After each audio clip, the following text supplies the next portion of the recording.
Take flight. Soar through the clouds like a majestic bird, only to fall with frozen wings. Salutations, Snowdrift County. This is your community news.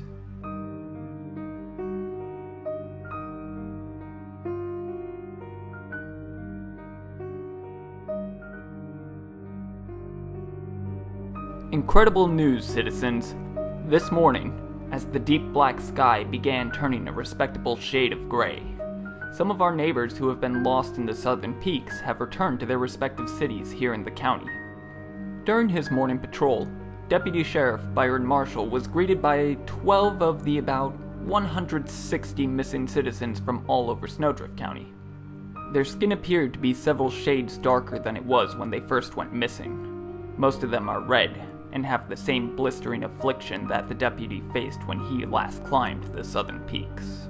After admitting the blistering individuals to Broxton Memorial Hospital for treatment, the deputy brought the only individual to not be suffering with these strange pustules on their skin, Wardenclyffe resident Matthew Sheldon. Matthew went missing a few months ago and has not been seen since the stock trade. We honestly thought he was taken by the brokers as currency. At the moment, the deputy sheriff has detained him on the grounds of being a suspicious character, and is currently interrogating him. We are still waiting for an update, so for right now, let's move on to lighter news. The doors of the Bromdale Theater opened for premiere night of Farewell Sweetheart last week. I wasn't able to make it, sadly, since I had to be here to report about the snow devil storm that was going on in Winston that day. But Jennifer Bakler, professor of the performing arts at Blairsville Academy, was there, and she is more than willing to share her review with us to read on the air. The play had a rather predictable story going through the first two acts, but once it got to the third act, it became really gruesome, as Zeus begins to set traps for Juniper.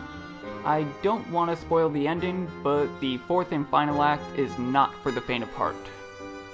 Farewell Sweetheart is still performing in Bromdale Theater for the next 2 weeks, so be sure to catch it when you get a chance. Well, that definitely convinced me to go check it out. I just love those unrequited love stories, and I'm just so curious as to what Professor Bakler is talking about with the fourth act.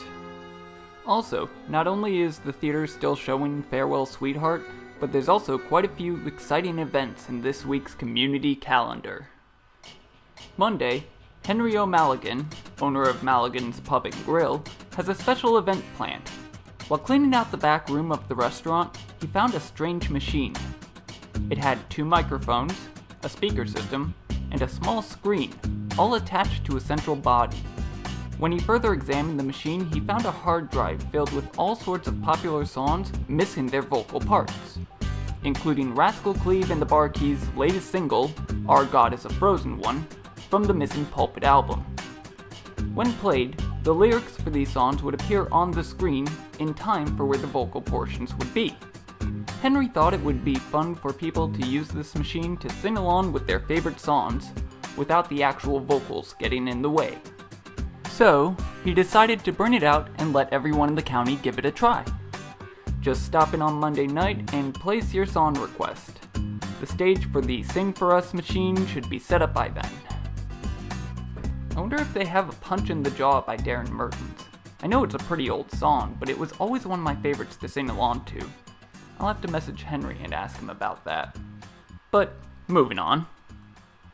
Wednesday is family night at your local Church of Sithagwa. Each church is rolling out their ovens to cook everyone a delicious dinner and bring the community together in these trying times as family.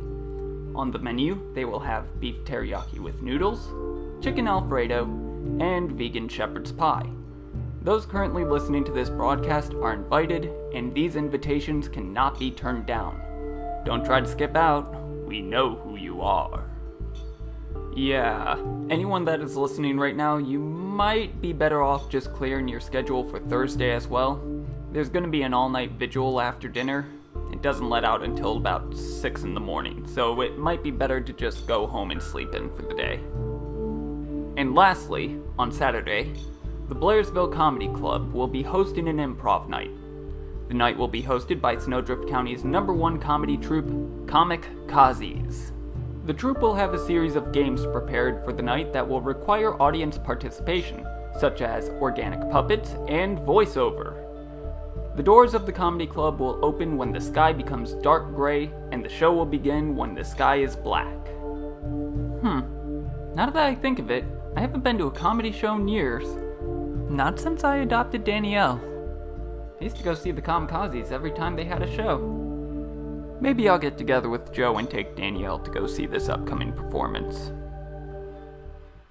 Folks, I have now received an update on the interrogation of Matthew Sheldon. After Deputy Marshal asked Matthew how he got to the Southern Peaks, he was more than willing to tell the story, which I shall now tell you all.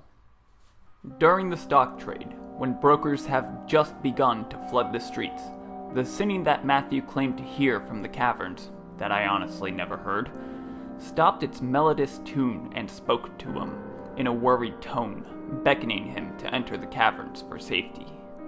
He did so, feeling warmth in the feminine voice that spoke to him. Matthew followed the voice deeper into the caverns, heading further and further underground. Eventually, he reached a large cavern with several paths going out from it. A pool of water gathered in the center of its floor. The voice echoed in this chamber, still beckoning him.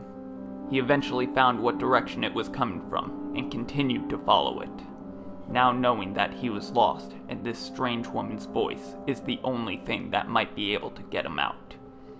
He followed the voice, now heading back towards the surface of the cavern. After the whole night of walking, Matthew reached the cave mouth of the caverns, but not to the familiar snowy world that Matthew, and all of us, have lived in our whole lives. He described the air around him as being close to a roaring fire. The dirt beneath him was brown, and it had a large multitude of thin green leaves growing out of it. Trees dotted the opening around him, mostly pine trees, but a couple fruit-bearing trees as well. The bark on the trees was a deep brown color. The sky was a light blue color, with a bright light shining within it. Matthew said his eyes burned from the vibrancy of the colors around him. He walked from the cave mouth and continued on as far as he can, until he hit a wall. Oh, I don't mean he didn't know what to do, although that is true. I mean he actually ran into a wall. The strange field that Matthew found himself in suddenly stopped. The blue sky was just standing in front of him and seemingly stretching into infinity above him. Unfortunately, Matthew went into a tangent about how he survived this whole time in what he calls the meadow, and the voice that he claims to have heard the whole time. We're still waiting for him to finish rambling. While we wait for him to finish, I have a personal ad that one of our listeners sent to be read on the air. This one comes from Jack Himmel, headmaster of Kirkman School for Agriculture. Kirkman School for Agriculture is currently facing a shortage of students. As we all know, our student body is necessary to properly run the warehouses. In order to prevent potential crisis, tuition for all student applicants will be waived, and the acceptance rate will be at 100%. We really need people who will help provide for the county at large, so hurry and apply for your career in farming or animal husbandry today, before we all run out of food. Well, I hope with everyone coming back, we'll actually be able to have a student body there now. We have been running out of corn. Citizens, I'm getting some disturbing news. The wild dog pack that circles the edge of our county have begun to act strangely. They seem to be avoiding the southern towns of Winston and Wardenclyffe altogether, instead cutting directly through Bromdale in their formerly predictable path. On top of that, the dogs seem to be avoiding people, rather than responding with their usual, neutral friendliness. Because of these strange new behaviors of the pack, gifted to us by Sethagwa, Bromdale Mayor Jeremy Cooper is calling for the clearing out of Main Street in order to give the dogs a clear path through the city. Sheriff Walters is currently setting up detour signs to help redirect everyone away from the dog's path. Say, while we're on the topic of our main mode of transportation, let's take a look at the traffic.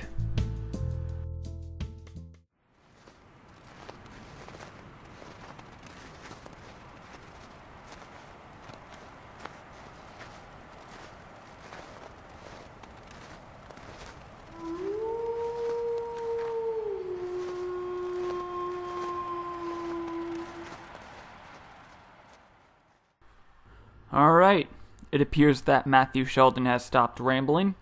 With his interrogation concluded, Deputy Sheriff Marshall has sent me a brief summary of what was said. And here it is. One night, after weeks of surviving in the strange field, the voice that beckoned Matthew there asked if he liked what she had brought him to. Being from Wardenclyffe, Matthew had admitted to enjoying the lack of sound in the air. But he also admitted to being lonely. The voice comforted him, and promised him a cure for his loneliness. The next morning, the voice guided Matthew to a particular section of the strange barrier that surrounded the field, rather than the uniform light blue color that surrounded the area. This strange patch of the sky that met the ground was gray. The shape of hands were appearing through the apparent fog. Finding a nearby branch, Matthew struck the gray patch of the sky. It shattered, leaving an opening which brought in the familiar cold that he had not felt since he entered the strange field. On the other side of the opening, the familiar mountain range of the southern peaks, and a group of familiar faces. People from all over the county, those who have wandered to those same mountains and have become lost. I'm sorry, citizens. I cannot report any further information about what was said at the interview, as per orders from the County Senate. They are currently at the station and demanding a temporary shutdown of my mic. In order for me to not leave you in silence, citizens, here is a word from our sponsors. Do you want to ease yourself of the pressures of life? Does the pain of existence feel like too much? Why not take the afternoon off with a delicious Abyss Cola? Let the bubbles phase into you and give you the experience of decay, molecule by molecule. Let this feeling overwhelm you as you come to the realization that your life has no consequences in the grand scheme of the universe, and to just enjoy the present. The memories of you will fade over time. We are all one in the void. Enjoy Abyss Cola. Well, the County Senate's visit went better than the last time they were here. They only smashed my tablet computer. Last time they thought it would take breaking my whole soundboard to destroy news they didn't want reported. And they used dynamite. This time it was a sledgehammer, thankfully. Someone really needs to try and teach them about the delete function. They did, however, leave me with the following statement to read to you all. Any ramblings from Matthew Sheldon are to be dismissed, as well as the ramblings of any lost citizens that may return from the southern peaks. Do not listen to their words. They will tempt you to join them beyond the peaks. There is no god but Tsathoggua. The goddess they all speak of is a blasphemous idea, and their congregation should not be allowed to grow. It also says our returning neighbors will be able to come back into our community and continue their daily lives. However, their time missing and what they experienced beyond the southern peaks must not be spoken of. Unfortunately, without my computer, this is the last bit of news I can report to you all. Station management made me switch completely to digital in order to save money on paper. We are still struggling from the Denise Davies case. Hopefully it won't take too long to replace. I'd hate to leave you all like this, but I unfortunately have nothing more I can say, or at least nothing I'm allowed to say. I did get word that people have been returning from the southern peaks throughout the day, so I'm sure many of you want to reunite with your loved ones. So, as much as I don't like leaving our time together off early, I will say, good night, Snowdrift County, and stay warm. Salutations Snowdrift is a Broken Unicorn Studios production, written and performed by Nicholas Gold. All music was provided by Kevin MacLeod. Check out his stuff at incompetech.com. Want to keep up with what we're doing? Feel free to subscribe and follow us on Facebook or Twitter. Have any questions or comments? Want to help us out with the show? Send us an email at brokenunicornstudios@gmail.com. And thank you for listening.